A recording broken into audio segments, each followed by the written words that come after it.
Hello मेरे प्यारे बच्चों। आज हम पढ़ेंगे फ्यूडल सोसाइटी। पढ़ेंगे क्या, हम समझेंगे फ्यूडल सोसाइटी क्या होती है। फ्यूडल सोसाइटी होती है जनरली आपकी जो मिडीवल पीरियड तक देखी जाती थी। आज के टाइम पे फ्यूडल सोसाइटी का कॉन्सेप्ट हो गया है खत्म। अब फ्यूडल सोसाइटी होती क्या है? फ्यूडल सोसाइटी का मतलब ये होता है कि एक सोसाइटी जो कि डिस्ट्रीब्यूशन ऑफ लैंड पर बेस्ड है। डिस्ट्रीब्यूशन ऑफ लैंड का मतलब क्या है? यानी कि कुछ ही सेलेक्टेड लोग होंगे जिनके पास ये लैंड की एक्सेस होंगी। कौन होंगे वो कोई भी हो सकता है। वो हम आज के लिए समझते हैं कि उनके पास कुछ प्रिविलेजेस होती हैं।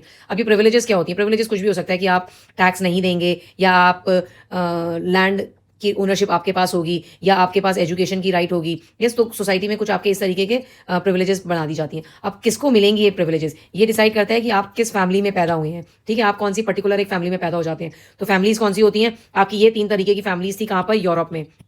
यूरोप में ये कौन थे? एक थे क्लर्जी, दूसरे थे नोबिलिटी, और तीसरे थे थर्ड स्टेट। अब ये जो छोटा डायग्राम बना के दिया हुआ है, इसमें बहुत सारे चित्र पित्र मैंने बनाए हुए हैं। अब इसमें सबसे कम लोग कौन है? सबसे कम है ये पर्पल वाले। तो जो पर्पल वाले हैं इसको हम कह देते हैं देवर द क्लर्जी। क्लर्जी कौन होते हैं? क्लर्जी बेसिकली वो होते हैं जो चर्च का काम संभालते हैं। ठीक है, तो यानी कि भगवान की देखरेख में है वो, तो यानी कि अपने आप में ही उनको कुछ स्पेशल प्रिविलेजेस मिल गई होंगी। फिर आपके इसमें कौन से आते हैं जिनका नंबर सबसे कम है? वो है आपके रेड कलर। अब ये रेड कलर कौन है? ये रेड कलर होते हैं नोबिलिटी। अब ये नोबिलिटी कौन होते हैं? नोबिलिटी वो होते हैं जो कि बेसिकली किंग को क्या प्रोवाइड करते हैं? दे प्रोवाइड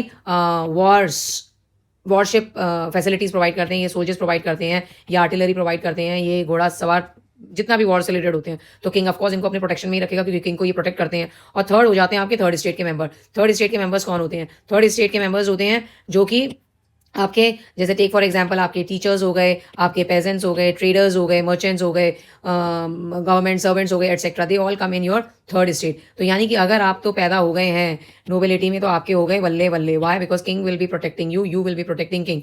या फिर आप हो गए चर्च या फिर क्लर्जी की फैमिली में पैदा, तो भी आपको बहुत सारी प्रिविलेज देंगी। अनफॉर्चुनेटली अगर आप पैदा हो जाते हैं थर्ड स्टेट में, तो आपको प्रिविलेजेस बहुत कम, ना के बराबर मिलेंगी। कौन सी प्रिविलेजेस? हम ज़्यादा की बात नहीं करेंगे। प्रिविलेज में जैसे नॉन पेमेंट ऑफ टैक्स, आप टैक्स नहीं देंगे सरकार को, बल्कि आपको टैक्स कलेक्ट कर सकते हैं। मतलब कितनी हैरानी की बात है कि आप हफ्ता कलेक्ट कर रहे हैं। बेसिकली आज के टाइम में तो अगर आप कहीं जाके कुछ टैक्स कलेक्ट करने का नाम लेते हैं तो उसको हफ्ता बोला जाता है, इट इज इलीगल। लेकिन मिडिवल पीरियड में यही इलीगल काम बहुत रिस्पेक्टफुल तरीके से किया जाता था। तो इस तरीके की ये प्रिविलेजेस हैं, और इस तरीके से आपने समझा फ्यूडल सोसाइटी। तो आप मुझे बताइए, क्या आप फ्यूडल सोसाइटी का मेंबर बनना चाहेंगे या नहीं?